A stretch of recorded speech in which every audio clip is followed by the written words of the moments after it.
Hi. This was published a couple of days ago by The Independent, supposedly independent. We know they're all controlled. They're all Zionist-owned and controlled. Which, you know, what is a Zionist? They stand against our human rights. That's all we need to know. You know, no matter which terrorist group or extremist group it is, if they want to deny our human rights, they're all terrorists. She's a terrorist. She wants to remove our human rights. That is a fact of it. Anybody who threatens to deny your human rights is a terrorist threat. Okay. Now, I made a video a couple of weeks ago titled "Another Rigged Election?" because I was very, very suspicious when I saw, again, The Independent, The Guardian, I think it was The Guardian that time, were claiming that Theresa May was 20 points ahead in the polls. And I knew straight away that was a pack of lies. I know my country, I've lived here all my life, I grew up here, I was born here, I know the mood of the British people, and I was absolutely sure that that poll, I thought, where did they go to get that poll? Lloyd's of London. Well, the thing is that the people that do these election polls, they aren't stupid, they're professional people.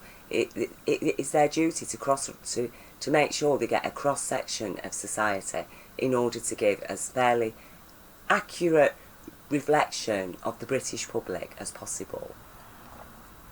So then I get very, very disturbed when I see professional people are delivering a pack of lies and claiming that these are the latest poll results that are totally the opposite of what I'm witnessing as a citizen on the ground in this country.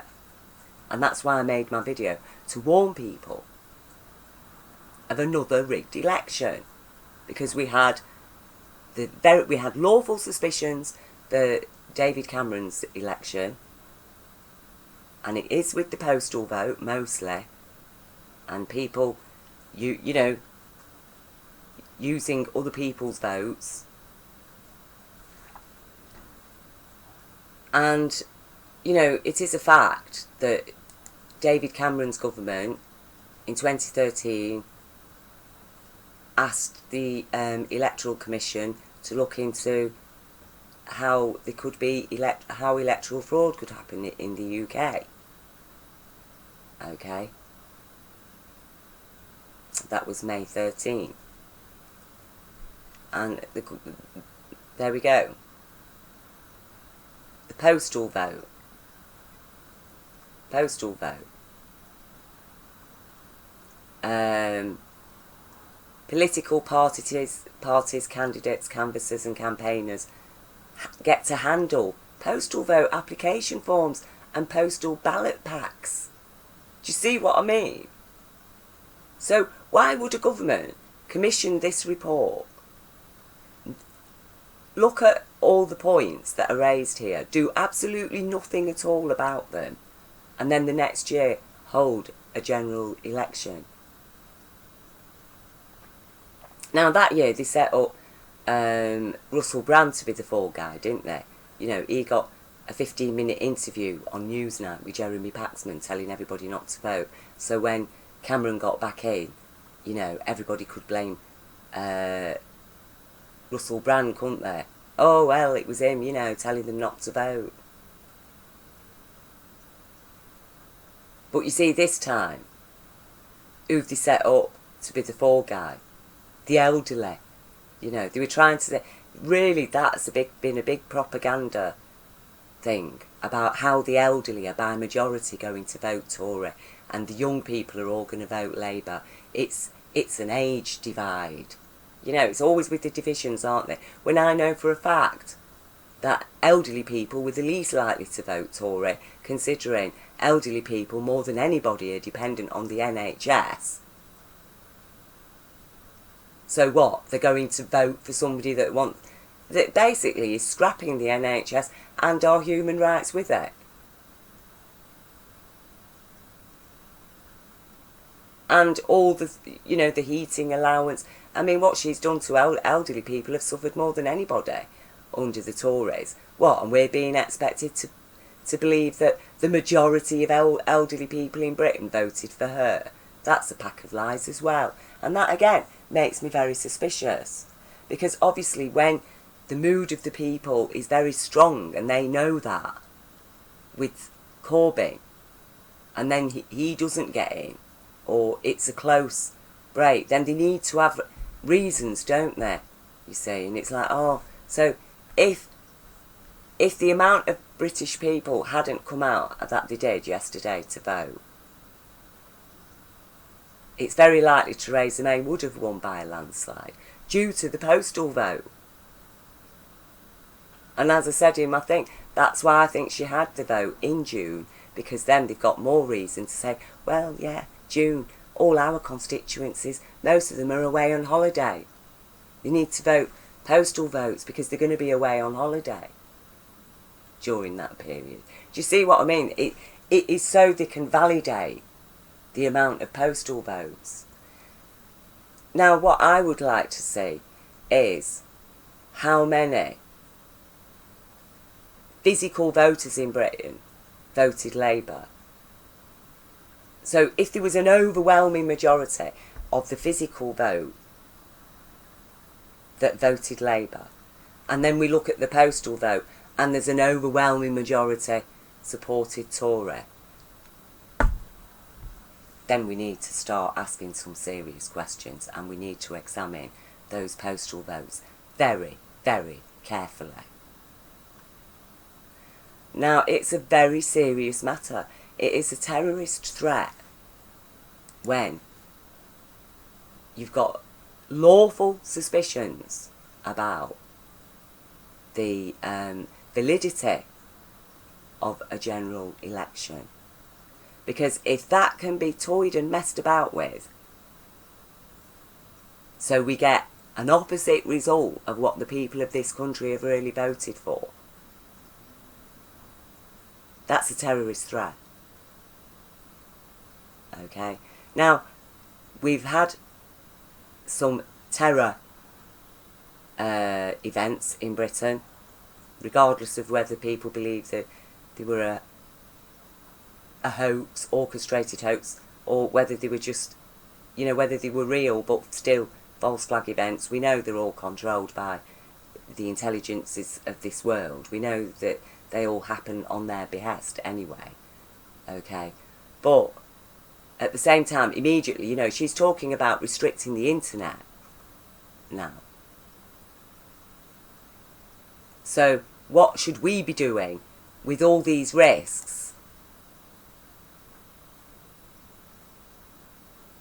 Because if these risks aren't addressed, then that means what? We can vote, but it doesn't matter what the majority of the people in this country want, because at the end of the day, the political parties handling postal vote application forms and postal ballot pads have got access and are capable of rigging the election. And we know in 2015, 200,000 ballot papers were stolen. A van containing 200,000 ballot papers was stolen. Now we know that in a constituency, somebody might win with just a couple of hundred votes. So imagine what 200,000 votes could do across the entire country in each constituency, where you might just need 300 and extra votes for this Tory candidate, 1,000 extra votes for this Tory candidate there. You know, these are serious issues. This is a serious issue, and we've ended up with this hung parliament now. And I would say that the only reason, you know, that's what my lawful suspicion is. I would like to be disproven. It would relieve me to be disproven. But my lawful suspicion is that if you look at the physical vote, Labour would have won by a landslide victory. But if you look at the postal vote, she's won by a landslide victory. Now, for more evidence, we've only got to look down at the comments here. Okay, look.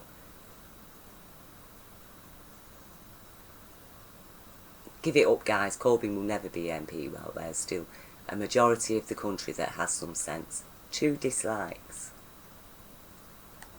Reality check. Labour lost, the Tories are still the government. The terrorist sympathised support has peaked, he has to resign, he will not ever be PM. I am disgusted at those that supported this lying piece of trash, and to politicians who rejoiced in our civilians and armed forces being kneecapped and blown to pieces. I mean, what is that about? So he's got 9 dislikes, or she, whoever it is. And somebody's put another paid Conservative professional commenter, not even very good at it, sloppy and transparent. 4 likes.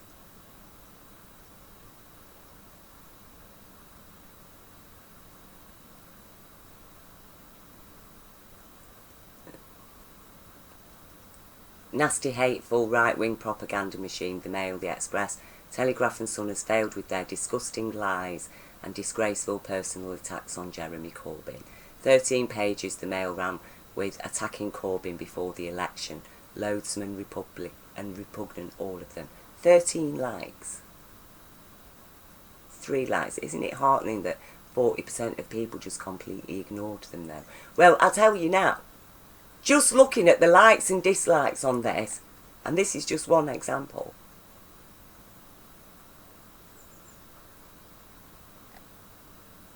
Just looking at the likes and dislikes on this, congratulations Corbyn, 15 likes.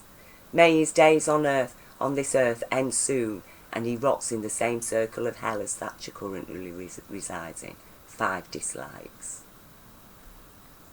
Okay.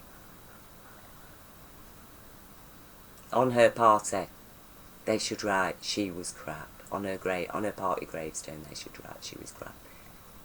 11 likes. If Bonkers Johnson gets in, the Tories would have shot themselves in the foot for a generation. Is that the best that this party of inbreds can field? God forbid. However, the comedic value of seeing him put his foot in it on a regular basis will be priceless. 11 likes. Now, this is, I know it's just an example of one newspaper, and it's just a little example. But while the newspaper itself is reflecting the establishment propagandas and agendas and not asking any questions on behalf of the public themselves, as are commenting here, we see overwhelming support for Jeremy Corbyn and very minor and actually dislikes for anybody that's spoken in favour of the Tories. And we've seen the level of nastiness that they've come out with. And I'm being asked to believe that this election result has resulted in a hung parliament. If it was a hung parliament, really, then there should have been quite a few likes. I mean, this person hasn't even got 1 like. Okay? They haven't got 1 like. So, but according to this, 60% of the British public voted for Theresa May. Or just over 50%. Nearly 60% of the public voted. So that should be reflected here. It should. And it isn't. And we got this absolute pack of lies from professional people telling us a pack of lies. Now, for election poll to be so wrong, to get it so wrong, it is the equivalent of a bus driver claiming that he forgot what the different colours on the traffic lights mean. Okay? Because that's their job. Their job is to make sure they do get a good cross-reference of society. So how could they get it so wrong? How could they 2 days ago? And as I say, a few weeks ago, they were saying she was 20 points ahead. And I knew she wasn't. I know. I'm online. I get the feel of what people are saying, where they're going, and I know there was a very, very strong push in this country, and yet, even with the amount of people that came out in force to get her out, you know, a woman who couldn't, you know, she's so unpopular, she couldn't even face the local press in a Tory constituency. She couldn't even give a live public debate. Jeremy Corbyn comes out, thousands of people are coming out to see him, even in the pouring rain. He should have won by a landslide, really. As far as what I understand, what I was picking up, and as I say, I've lived in this country all my life, I'm a British citizen, I know the British people and I know the mood. And I certainly didn't pick up off the elderly people around me overwhelming support for Theresa May. No, in fact, quite the opposite. Elderly people were disgusted, have been disgusted at what's happening. They've got families, they've got grandchildren, they are worried about the future for their grandchildren. So, I think that we need to, that Parliament needs to be suspended. I think we need to get very serious and say, look, no, we have got lawful suspicion, we've got grounds of lawful suspicion that there's been shenanigans going on, and we would like to look at what we'd like examined, and I'm going to see how I can do it legally, that I would like to see the difference. I would like to see, to know how many postal votes swung which constituency where, and whether those postal votes were by overwhelming majority Tory, while the physical voting public, the real votes, were overwhelmingly in support of Labour. Now, if that's the case, then knowing what we know, we have got very good reason then to suspect the Tories, to suspect there has been rigging, because the postal vote can't be that far out from the physical vote, can it? If it is, and we know that the postal vote can be abused, as has been revealed here, we know that it can be, we know they have access, the political parties have access to the forms. And who are more likely to engage in that kind of activity? A party that stands up for human rights, or a party that wants to scrap our human rights? Which of them are most likely to cheat in order to get back in power? We've got to get real. It is a serious matter when a country, a civilised, you know, supposedly civilised, a leading democracy in the world, an example for other nations, and we have got reason to lawfully suspect that there's been vote rigging going on. That is serious, and it is a terrorist threat, and we need to address it, because if it means that we're getting people in power who really want to deny our human rights and even turn our healthcare system into, you know, a profitable venture for global corporations, it is sick beyond measure. And, you know, just losing the NHS is a terrorist threat to the people of Britain, okay? Because it will mean no healthcare for a lot of people. That's what it will lead to. We know that it will lead to the point where they're telling people of 60, oh, I'm sorry, you know, we can't treat your cancer because you're over 60. Those are the kind of things that they will be pushing in. That's how they do it. Bit by bit, chop, chop, chop, cut, cut, cut, cut, cut, cut, eating us alive since Thatcher, cut here, cut there, cut, cut, cut, cut, till they've got us right to the bone where they've got us today with no unions and the majority of people on 0-hour contracts and working people having to use food banks, even nurses, and now they're removing our NHS, and it is all getting very, very extreme. And this is a very serious matter. So I shall be looking into it legally and asking some very serious questions, because just as I did not accept this, I was outraged when I saw this. But as I say, I'd already made a video questioning these polls anyway, and, you know, the validity of them and why they were telling outright lies, you know, and I called them out on it. So now I'm questioning this hung parliament, and I think everybody needs to do it. We need to stand up for our rights, because I tell you, law is a muscle. Our rights are a muscle. If you don't use them, they do grow weak and they do get taken away. And we are, in this country, we have been denied our human rights. This government has been attacked by the UN. The UN has strongly criticised and condemned this government for its human rights abuses against the British people. Now it's about time the British people started following suit and saying, look, sorry mate, enough is enough, Theresa May. We want some answers now, and we do lawfully suspect there's been vote rigging going on through the postal vote, and now we want to examine the postal vote. We want a full inquiry, suspend Parliament, and if necessary have another election with all of these things tightened up. Okay, these need tightening up, because it's a very, very serious matter when the people of a nation are lawfully, when we can lawfully suspect that we have been denied our rights to a full operating democratic choice.